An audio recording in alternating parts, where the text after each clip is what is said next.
welcome back. Today we're going to be talking about something that's very important to all of you, I'm sure. You know that situation where you've spent a good amount of time editing a photo? Maybe you spent all night, maybe it was a couple of hours of your time. Then you export that bad boy, you hit airdrop, and it looks nothing like what you've edited. We all want that Instagram aesthetic. We all want our Instagram feeds to be popping. I get it. But it's hard to do that when your photos look just completely different and you don't know how to edit them to look the same. Before I post anything to Instagram, I have my own photo editing process that I have to go through, and it involves a completely free photo editing software that you've probably overlooked every single time that you've gone to post. First and foremost, screens are different. You're probably watching this on a screen right now. Yeah.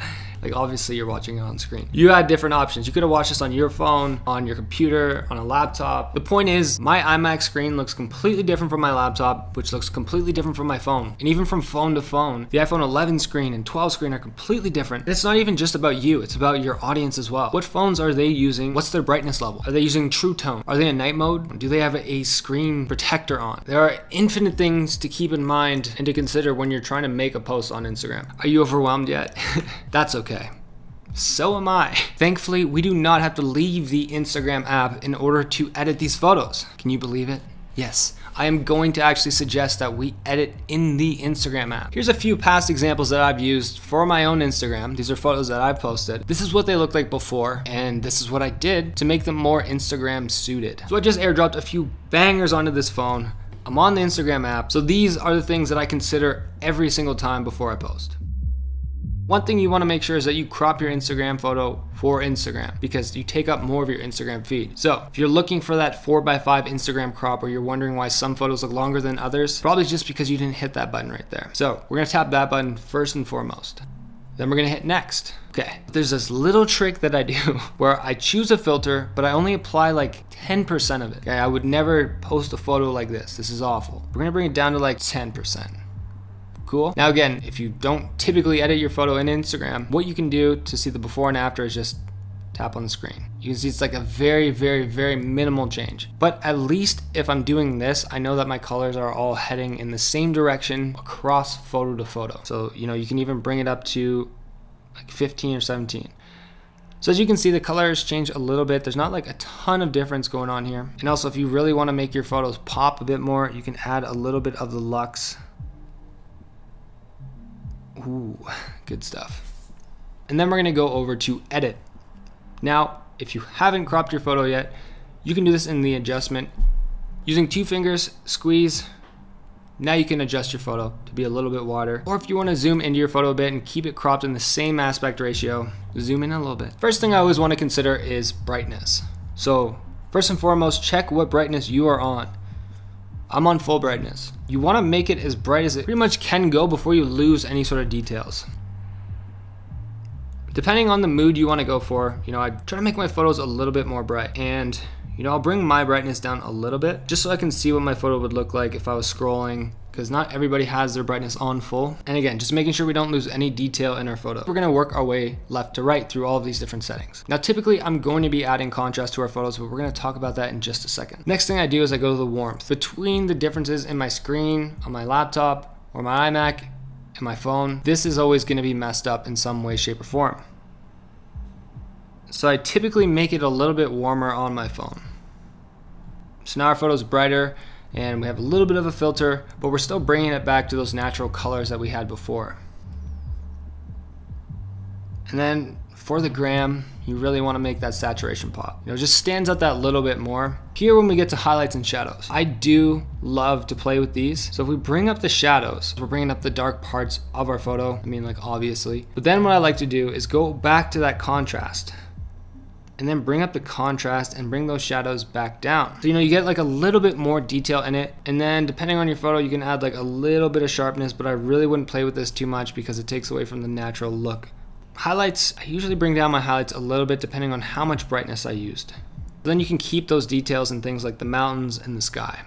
Now the reason that I lift the shadows, bring down the highlights, but then I bring up the brightness and then I bring up the contrast, it's just to simulate a higher dynamic range, which essentially just means more details in the higher and lower end of the spectrum of light on your photos. What was that?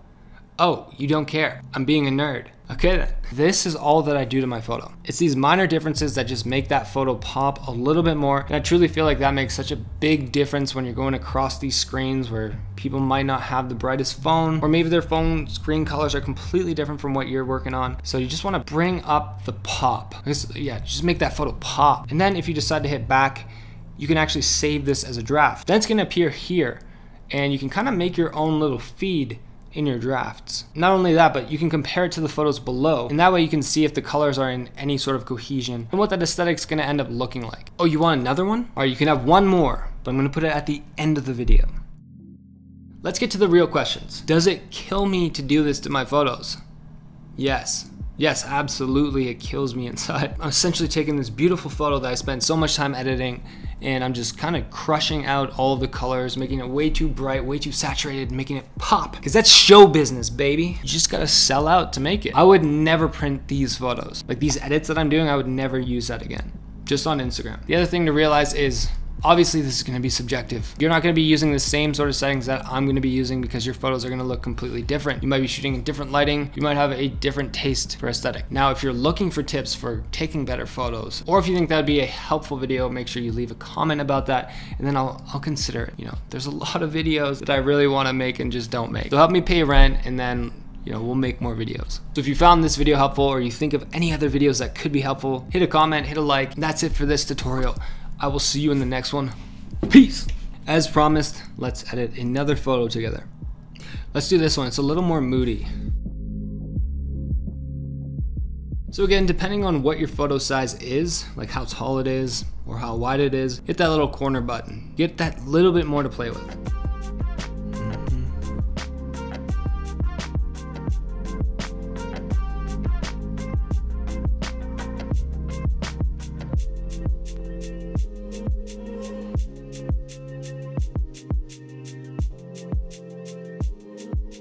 One of the best ways to learn what you like in a photo is to just use this slider and just like pump it. Take it all the way to the left or all the way to the right. And you can see when you've gone too far and when you like really start to not like your photo, that's like your threshold. I always find that a process of elimination is like a good way for me to work, where instead of just like thinking and wondering if I like something, try it. Like try it all out and then just like dial it back. If there was like a little bit that you liked from it. But we don't have to go like too crazy.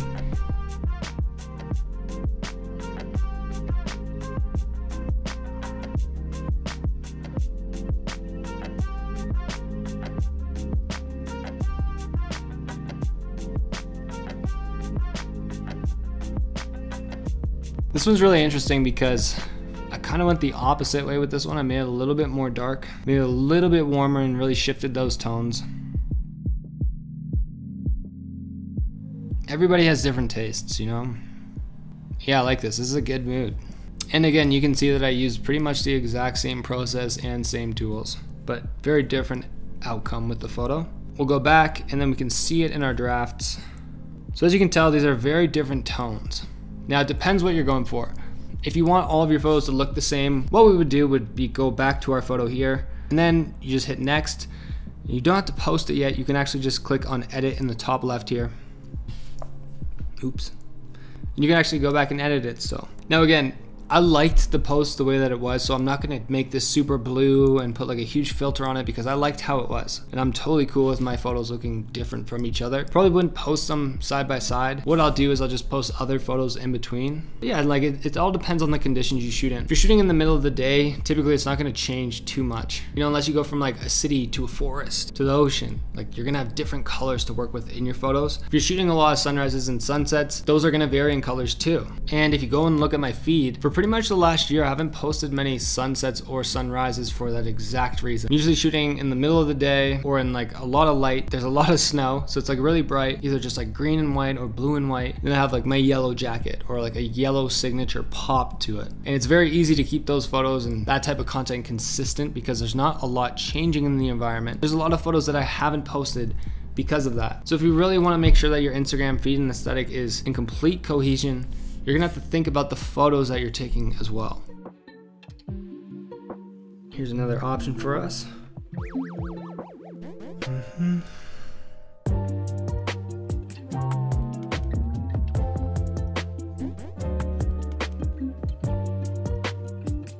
know, just a little pop to it. Nothing too crazy, just to keep it in line with the colors that I'm using. And there we go. We have some slightly different variations of photos there. And I hope that was helpful. I hope that you've learned something, or maybe my photo editing skills are so horrible that you've now gained some confidence in yourself. I'm just being transparent with my process as a photo editor. As long as you're getting something from this video, because then you can hit that like button, right? I forgot, it's not a like, it's a thumbs up. Just use what tools you have available, essentially, and have fun with your content. Anyways, you have a sneak preview of some new posts, I guess, because I don't think I've released a couple of those. So you're welcome. That's all for this one. Thanks for watching to the end. I appreciate you. Let me know if you need more content in the comments, and I'll see you soon.